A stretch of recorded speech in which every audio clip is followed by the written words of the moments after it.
And we want to begin with that big trial underway right now in Jennings County. That's where a teen is charged with raping a younger boy in a special needs school bus here in central Indiana. This is a case that our Rich Nye has been following ever since that 15-year-old was first charged as an adult. That happened last summer. Now he's in the courtroom today as jury selection just wraps up. Jury selection lasted well into the afternoon as Jennings Circuit Court tried to find impartial jurors who had not already formed strong opinions about this highly publicized case in the southern Indiana community. Landon Doty was 15 years old last spring. That's when he is accused of sexually assaulting a 7-year-old boy with autism seated next to him on a Jennings County special needs school bus. Doty is charged as an adult with 4 counts of rape, along with child molesting and sexual battery, a total of 11 felonies. The acts were allegedly caught on school bus surveillance video. The prosecutor says he reviewed over 300 hours of video from the bus recorded between February and April last year. The investigation began when the bus driver spotted the younger boy sitting on Doty's lap. You've seen these videos? I've seen the videos, yes. And what do you see on the video? You don't see anything, nothing like that. They say no sexual acts. Doty's grandmother told me in October that Landon never touched the younger boy in a sexual manner. He was made to take care of this child on a bus because the child would not sit still. He ran around the bus. They thought he was going to get hurt. So they put him in the same seat with Landon because Landon's a bigger kid, and they thought that Landon could take care of him. Keep him in a seat. 13 News has not seen those bus videos. The jury will see those videos. Our camera is allowed in the courtroom during the trial, but we are not allowed to show those videos to you. Landon says in his written account that he was just bouncing the boy on his lap to calm him down and never hurt the boy in any way. The trial is scheduled for 3 days. In Vernon, Rich Nye, 13 News. And in Indianapolis today, detectives are working to try and figure out who shot and killed a man on the north side. It happened around 4 this morning on Kingsley Drive, which is just north of the state fairgrounds. Police say that's where they found a man shot. Medics rushed him to the hospital. He was in critical condition, but he died. Police say they detained one person in that shooting. They have since released them. Today, Indianapolis firefighters returned to a home on the Near East Side for the 4th time in the past 90 days. The duplex fire, located at North State Avenue and East New York Street, broke out around 4 in the morning. Firefighters say the homes involved were vacant, but vagrants had been seen going in and out of both of those structures. Fortunately, no injuries are reported. That fire now remains under investigation at this hour. All right, time now to say hello to Angela Buckman on weather and for Sean this Monday afternoon, taking a live look over downtown Indianapolis. Got some clouds, a little bit of sun out there. Yes, and close to 80, not quite there, but it's in the forecast for tomorrow before some rain comes in. Yes, big swings again Yes. this week and more storm chances this week and the potential of some heavy rain. So we've got lots to cover on this Monday afternoon.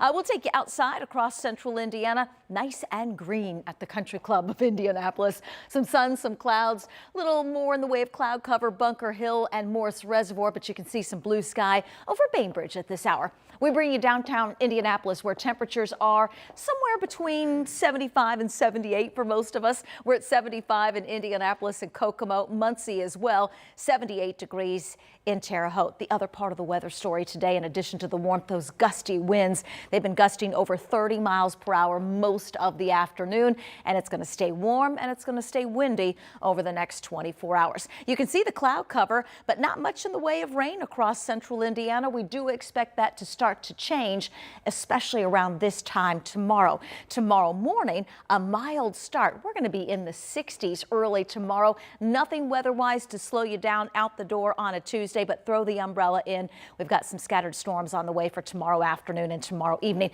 It's going to be a warm one. High temperatures between 80 and 85. Basically, this time tomorrow, we're going to be tracking the leading edge of some rain and storm chances. Those will continue. Right now, in terms of the severe threat, the greatest threat is up to our north, but it's not zero for us. We'll be tracking this somewhat stormy weather pattern over the next several days. Cover all of that in the 7-day in a few minutes. All right, we'll see you then. Thank you, Angela. Election day, a little more than a month away, and several key races are heating up. That's right, and getting some big name endorsements along the way. Emily Longnecker in the 4th Congressional District today. Yeah, here in downtown Mooresville, which is part of Indiana's 4th congressional district, which already has several candidates running in the primary next month, 8 on the Democratic side, 3 on the Republican side, including Republican incumbent Congressman Jim Baird. Now today, though, one of Baird's Republican challengers got the endorsement of Indiana Attorney General Todd Rokita. Craig Haggard, who served in the Indiana House of Representatives after being elected in 2022, made the announcement about Rokita's endorsement Monday morning on his campaign website. Rokita, who held the 4th congressional seat from 2011 to 2019 before running for the U.S. Senate, issued a statement on his endorsement, which said in part, quote, "After serving this seat for years, I know firsthand that the people of Indiana's 4th need a strong conservative fighter. I look forward to voting for Craig Haggard for Congress because I know it's time for change in this district." Rokita's endorsement comes just a few months after President Donald Trump endorsed Congressman Jim Baird for re-election. Baird, a vocal supporter of the president, is a Vietnam veteran and 2-time Purple Heart Award recipient. UIndy political science professor Dr. Laura Merrifield Wilson says a lot of factors play into who an elected official endorses. There's a lot of attributes and kind of like behind the scenes decisions that come into an endorsement, which would explain why you see a bit of a split within the MAGA community between Trump endorsing the incumbent Jim Baird and then Craig Haggard receiving Attorney General Todd Rokita's endorsement. A third Republican candidate, John Piper, is also running in the primary. According to his campaign website, he's been a member of the Indiana business community for 2 decades, owning and operating restaurants and veterinary hospitals. And remember, this is a heavily Republican district covering much of west central Indiana. So this Republican primary, many experts feel, is really the race to watch. In Mooresville, Emily Longnecker, 13 News. And to Washington now, President Trump's threats to Iran's energy infrastructure sent oil prices spiking today, and fears of further escalation are hitting Americans harder at the pump. Here's Karen Kafo with details. The White House Monday downplaying fears of further escalation after President Donald Trump's threat to, quote, take the oil in Iran and strikes against Israel by Iran-backed Houthi rebels. Talks are continuing and going well. What is said publicly is, of course, much different than what's being communicated to us privately. But fears of a longer conflict prompted another jump in global oil prices Monday. It takes time for for this kind of a shock to play out into the market. According to AAA, the average U.S. gas price edged up to $3.99 Monday, the highest since 2022. Federal Reserve Chairman Jerome Powell said it's still too soon for the central bank to gauge how the conflict, now in its 5th week, will impact the overall U.S. economy and inflation. We will eventually maybe face the question of what to do here. We're not really facing it yet because we don't know what the economic effects will be. Meanwhile, Matt Schultz, chief consumer finance analyst for LendingTree, says their research shows households are already taking steps to protect their budgets. Some people are even going and filling up with gas a day or two early to get ahead of things because they know that it's probably going to cost more in a few days. Analysts at Macquarie Group said that Brent crude oil could climb as high as $200 per barrel if the war continues until the end of June. That would amount to a U.S. gasoline price of $7 per gallon. In Washington, I'm Karen Kaffa. Dry today, but soggy and stormy at times this week. I'll cover the timeline and the threat of severe weather.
it now. I think some of the stigma has started to decrease. We still have a lot of work to do in that regard, but it is better than it was 10 years ago. Well, what do you attribute that to, you think?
Well, today is Doctor's Day. What is that, you ask? Well, let me tell you, it's a day to set aside to honor the hard work of physicians as they take on the challenge of their career's work, which is to keep all of us healthy. And it's also an opportunity to talk about the load that doctors carry, the heavy load, which is leading to high rates of burnout nationwide. Community Health Network has been working to address burnout through its Center for Physician Well-Being. And here to tell us all about it is Dr. Noah Kersey, Community Health Chief Wellness Officer. Thank you so much for being here. Yeah, thanks for having me. I appreciate it. So you saw this really as a looming problem nearly a decade ago. This predates the pandemic even. It does, yeah. We've had emerging evidence for more than a decade now that physician burnout is really epidemic, and it's been getting worse over time.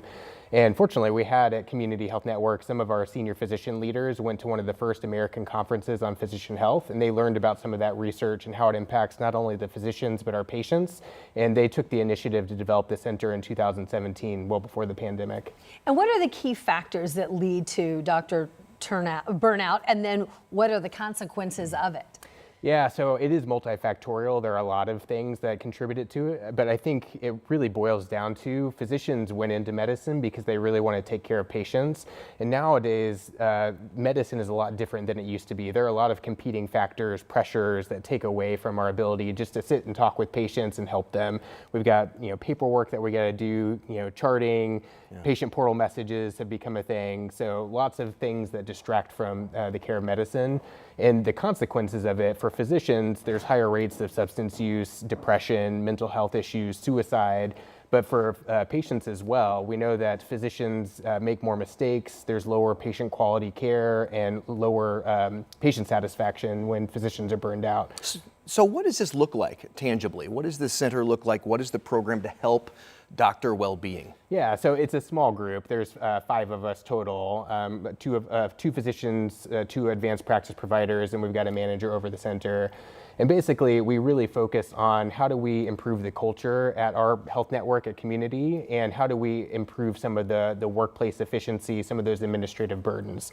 So we participate in a lot of different projects. We try to help implement AI initiatives, use technology to reduce some of that administrative burden, but we also train our physician leaders to help make sure that they have some wellness-centered leadership skills, and really that goes a long way at reducing the burnout.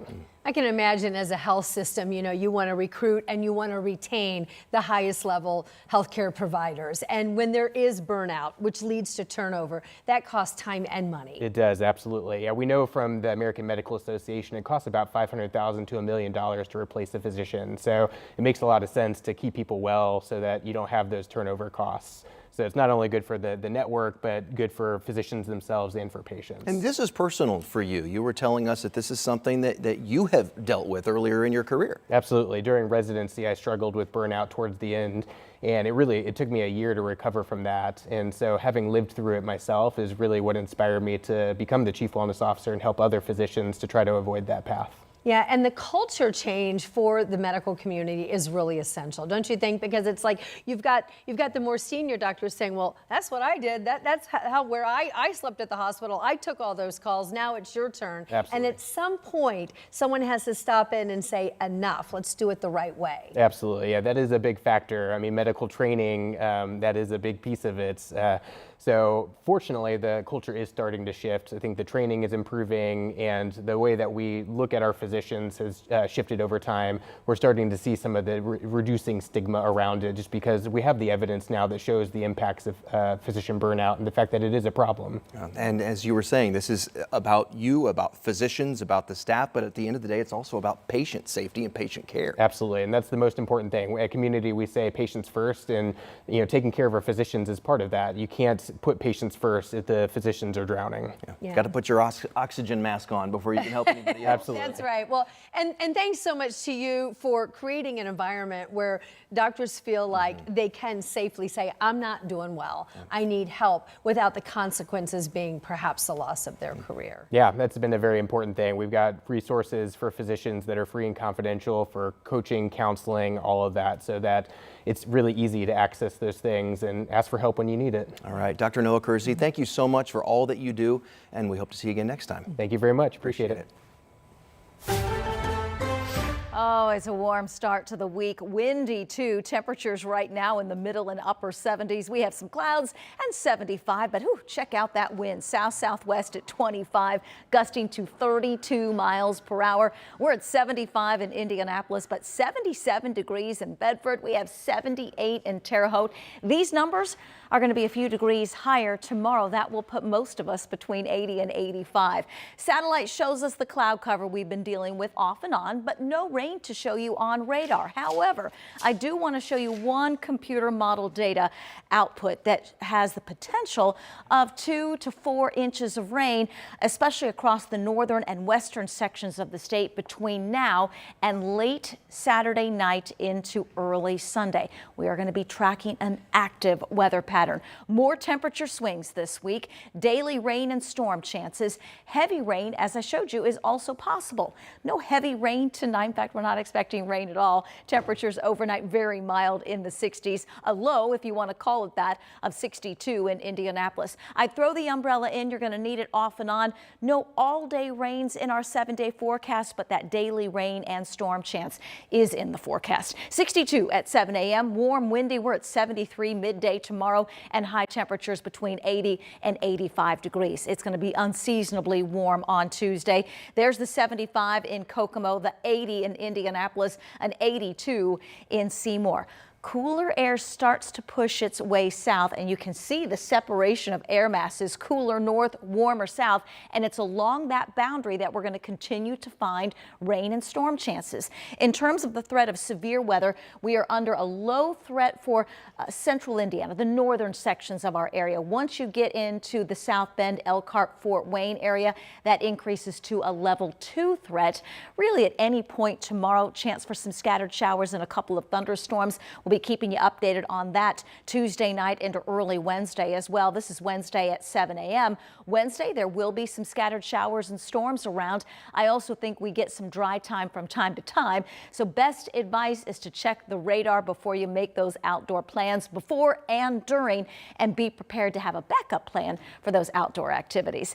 Some scattered storms tomorrow, especially during the end half of tomorrow, and then they'll be scattered across the area off and on most of Wednesday. That will drop those temperatures into the middle and upper 60s. Little cooler north, little warmer south. We're back into the mid 70s. Lots of dry time expected on Thursday, and then we'll keep you posted on scattered storm chances as we get into Friday and the all-important Final Four weekend across central Indiana. Right now we've got rain chances. Don't cancel any plans. Don't change any plans. Just stick with us this week.